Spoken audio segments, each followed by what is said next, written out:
വിശുദ്ധ മത്തായിയുടെ സുവിശേഷം 6-ാം അധ്യായം 25 മുതൽ 34 വരെയുള്ള തിരുവചനങ്ങൾ.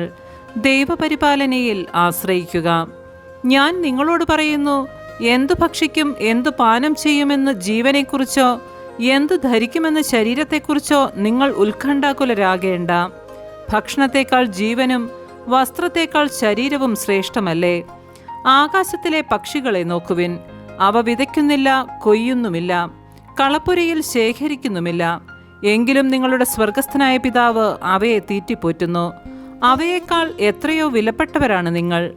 ഉത്കണ്ഠ മൂലം ആയുസ്സിന്റെ ദൈർഘ്യം 1 മുഴമെങ്കിലും കൂട്ടാൻ നിങ്ങളിൽ ആർക്കെങ്കിലും സാധിക്കുമോ? വസ്ത്രത്തെപ്പറ്റിയും നിങ്ങൾ എന്തിന് ആകുലരാകുന്നു? വയലിലെ ലില്ലികൾ എങ്ങനെ വളരുന്നുവെന്ന് നോക്കുക.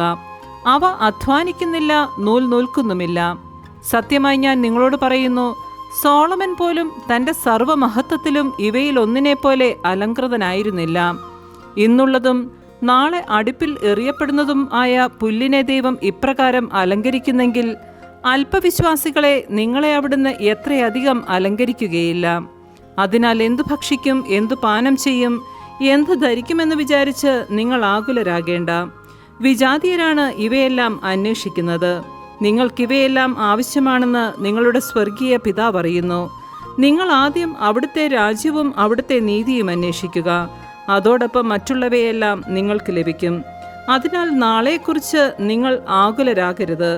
നാളത്തെ ദിനം തന്നെ അതിനെക്കുറിച്ച് ആകുലപ്പെട്ടുകൊള്ളും. ഓരോ ദിവസത്തിനും അതതിൻ്റെ ക്ലേശം മതി. നമ്മുടെ കർത്താവായ മിശിഹായ്ക്ക് സ്തുതി.